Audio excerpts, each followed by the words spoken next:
Hi guys, and welcome back to my channel, Lotusjule Fitness.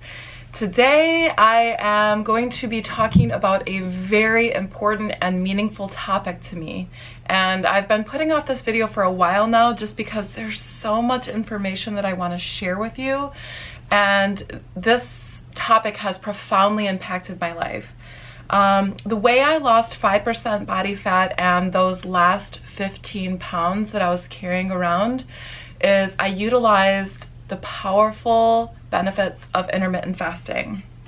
So today I want to talk very briefly on some myths surrounding intermittent fasting. I want to talk about how to intermittent fast, as well as some of the amazing, vast benefits of intermittent fasting. So get ready, feel free to take notes, grab your favorite healthy snack, and let's dive in.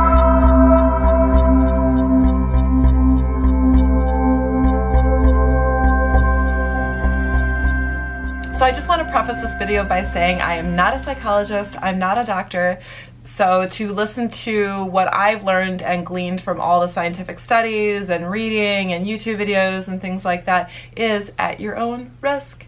But you guys, I'm telling you, I've done the research and intermittent fasting is awesome. If you are pregnant, breastfeeding, malnourished, if you have type 1 or type 2 diabetes, or you have any eating disorders, I highly advise that you do not intermittent fast, okay?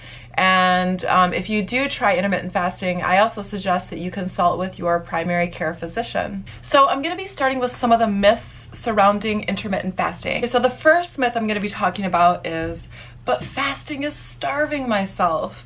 Now, there's a really big difference between fasting and starvation. Starvation is when you really don't have an option and you're not really sure when your next meal will be readily available.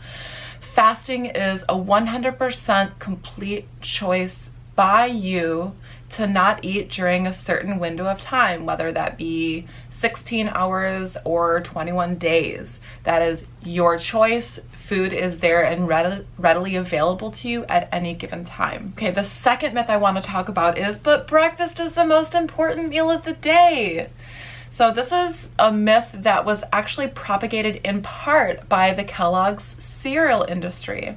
This is a classic example of the food industry taking liberty with claims that don't have any scientific evidence. This is not to say that skipping breakfast is for everyone, but there's nothing radically necessary about it. And the fact is, if you prefer to eat breakfast and end your eating window at an earlier time in the evening, that's perfectly fine. I just found for me it works much, much better to skip that breakfast, eat very light and protein heavy during the day, and then have my abundance of carbs and biggest meal at the end of the day.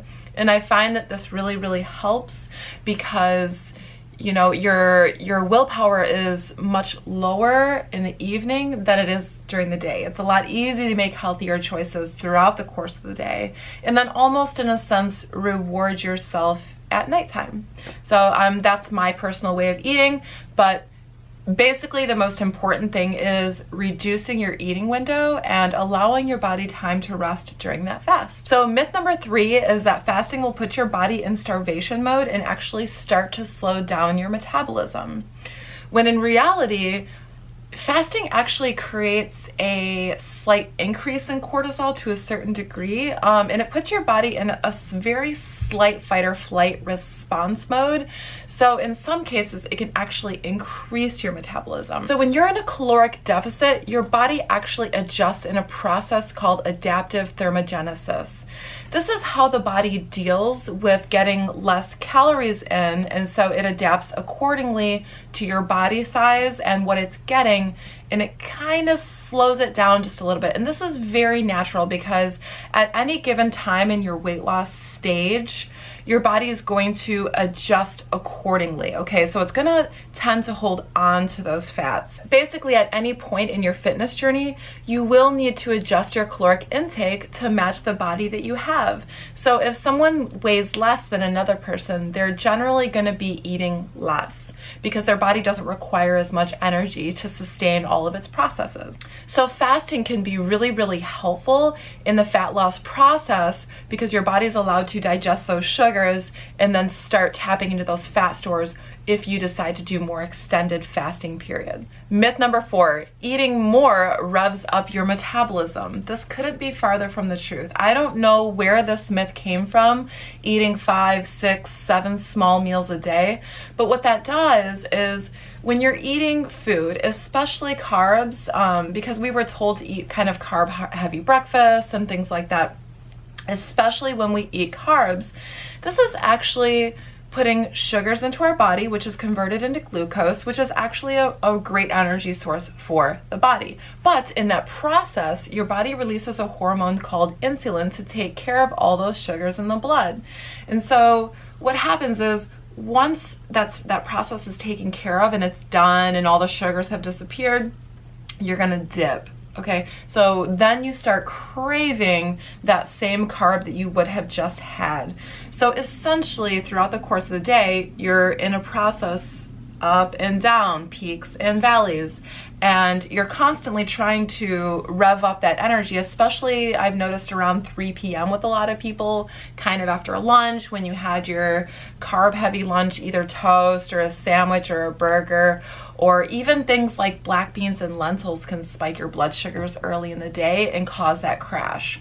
So what you want to do is you want to focus on going protein heavy with moderate fats, because that's going to basically keep your insulin at bay, and regulating your hormones is essential and crucial to the process of losing weight if that is your goal. Myth number 5 is, but my body will start to eat my muscle.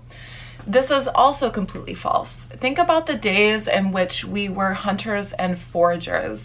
Now, our body, when it eats food, it actually holds on to the sugars and the fats, and it has a tendency to stow away those food sources in certain areas of our body to use for later, because there were times of famine. There were times where we couldn't catch something to eat. So what I basically mean by that is your body is highly efficient, and it's going to start burning off those sugars and fats long before it burns away muscle. So in some cases, you could have enough energy on your body to last an entire month before your body would even tap into that muscle. So you're definitely not going to need to worry about losing muscle while you are fasting. All right, so let's get into the good stuff. We're going to talk about how to safely and effectively intermittent fast. Now, the typical fasting regime is basically 16 hours of fasting with an 8-hour eating window.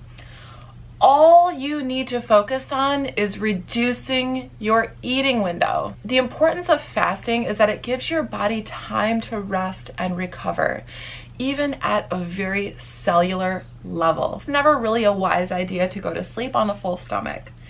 So you're gonna stop eating 1 to 2 hours before you go to sleep, and then you're just gonna let your body rest for anywhere between 12 and 16 hours. Now, I have found a sweet spot of 14 hours. So I usually stop eating around 10 or 11, and then I just break my fast like 13 to 14 hours later. So it's as simple as that.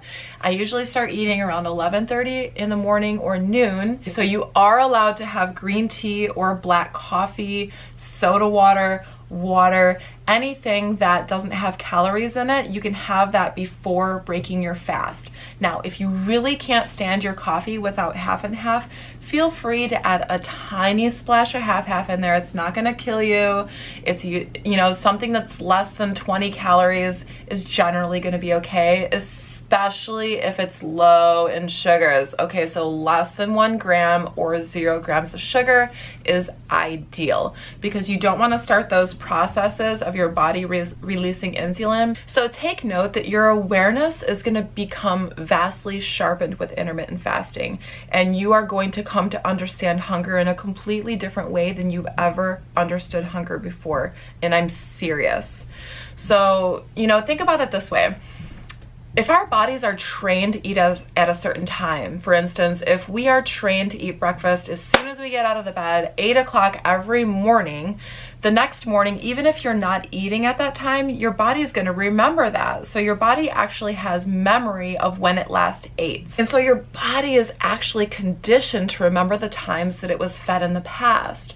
So through habit, you can really, really eradicate that gnawing sense. It's more of a psychological sense, because people who fast actually say that they're not hungry, interestingly enough. So your hunger is vastly redefined. So don't worry about being intensely hungry all the time.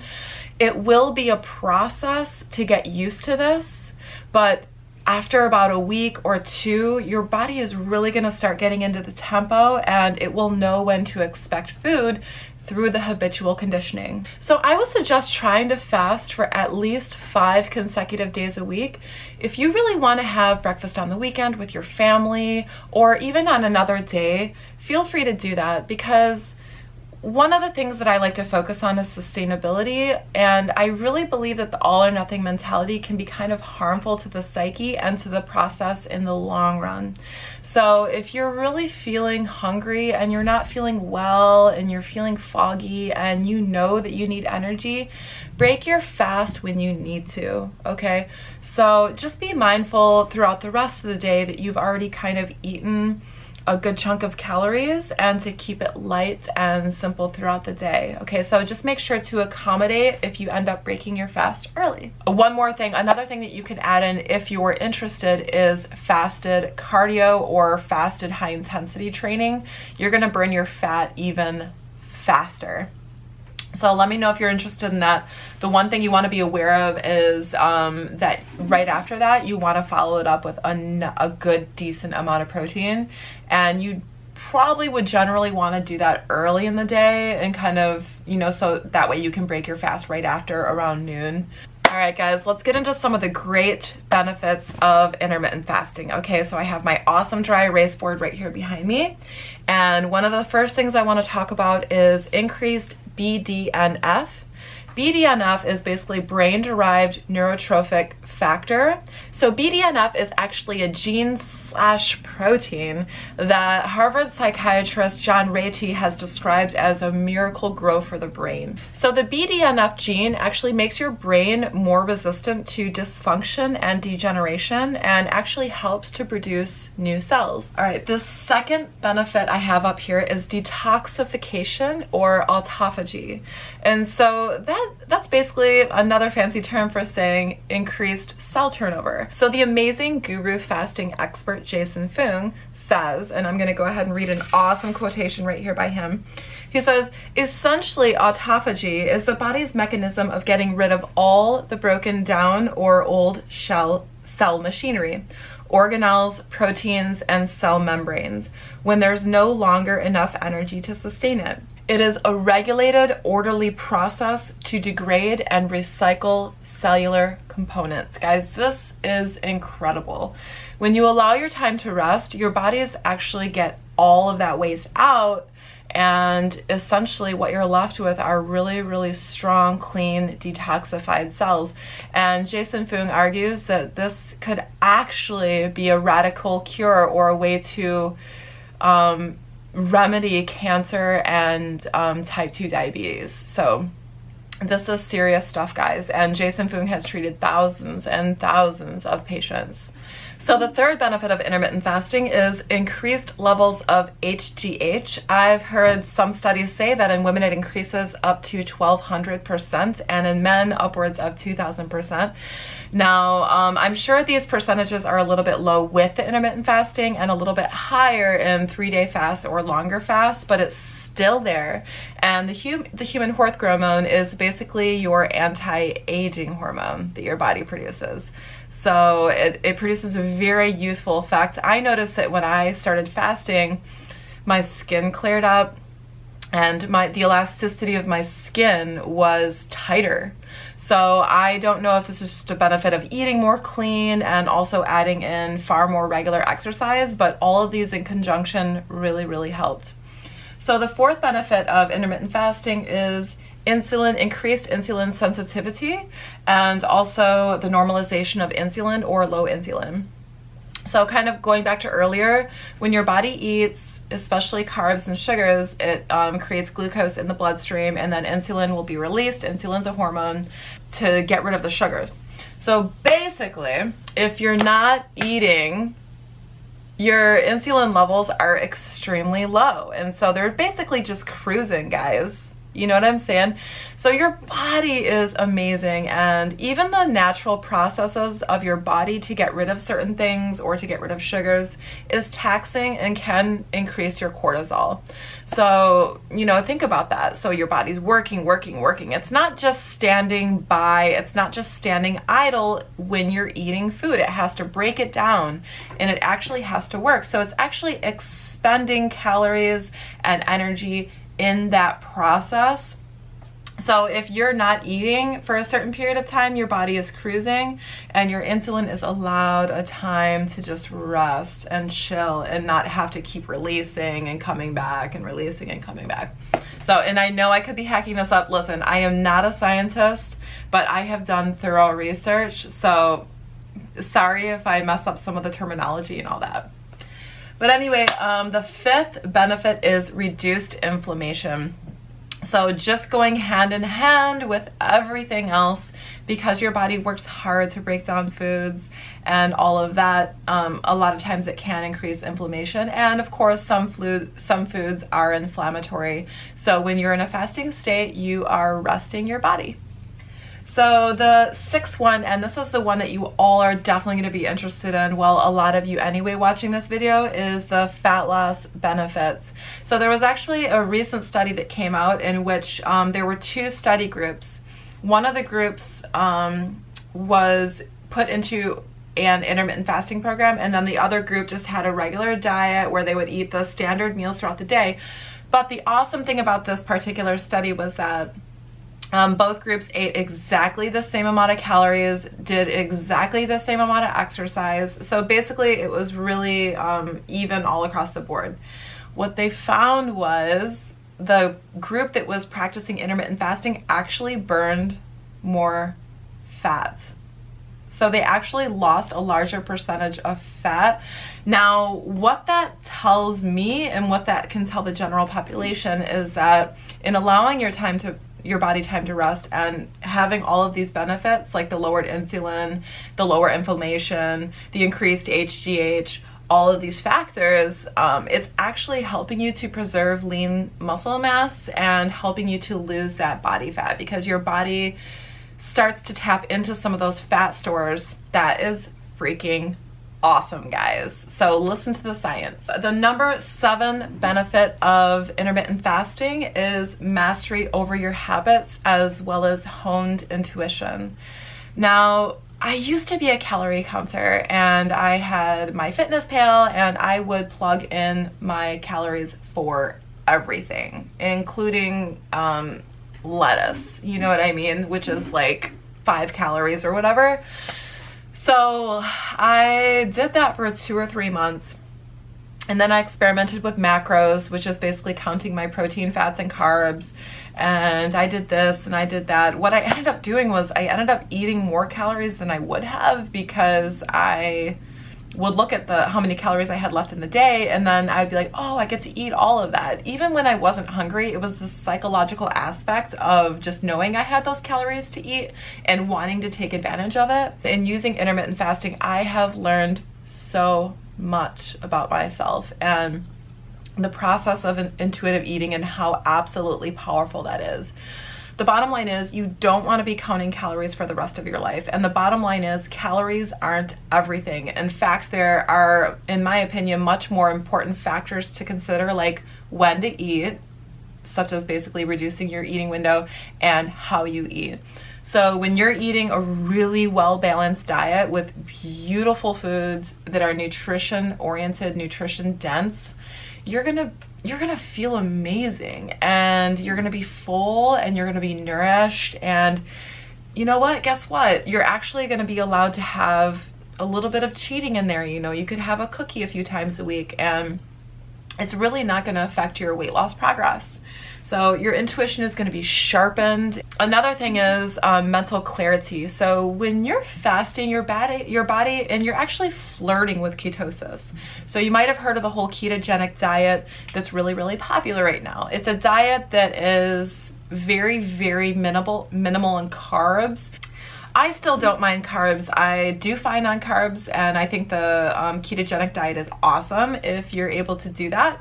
But I like to have my carbs later in the day. Carbs actually raise serotonin and produce dopamine and allow you a very nice sleep. Because during the process of intermittent fasting, you're gonna be really alert and awake, okay? Because your brain is working on rapid fire. So you are in a mild state of ketosis at times, not all the time, and sometimes you might not reach that. Number 9, more time. You're gonna have more time on your hands. You're not cooking breakfast, okay? So, and then generally I like to break my fast with a shake, so that takes all of 5 minutes. So you're definitely gonna have more time on your hands and you won't have to prep as much food. The 10th benefit of intermittent fasting I've already kind of covered. There are a lot of studies going on right now about the possible reduction of cancers and or type 2 diabetes. The doctor I talked about earlier, Jason Fung, has been working with patients for many, many years, and he has seen a vast reduction with the process of fasting. Now, some of the types of fasting he's employing are longer fasts, but there are still vast benefits of intermittent fasting. Keep in mind that implementing any new dietary regime is going to take time, and it's also a learning curve. So I highly suggest that you go on the internet and read dozens and dozens of articles, watch as many YouTube videos from as many sources as you can for and against intermittent fasting, get all the research, cherry pick yourself, and in my opinion, I would say look at the scientific research, look at the cutting edge research. Don't rely on people that are advertising or companies that are trying to sell you something, because obviously they're not coming from the right perception. A reason why doctors or a lot of pharmaceutical companies won't recommend fasting is because there's no money in it. So, you know, fasting is completely free, and you know, it's the largest tool in my handbag that I have besides diet and exercise. So if you have a nice, well-rounded regimen with regard to all of that, you are going to see major, major success, especially if you're trying to lose weight. I hope that I could clear up some questions with this video. Keep in mind, I am not a doctor. I am not a psychiatrist. I have taken it upon myself to learn all of this through extensive hours and hours of research, of reading, and of watching YouTube videos and all of that, and actually spending a little over a year every day employing this. I mean, it's incredible. This intermittent fasting changed my life. So let me know your thoughts. Leave any questions, concerns, or comments below. Like this video if you found it useful, share with a friend, and have an awesome day, guys. Bye.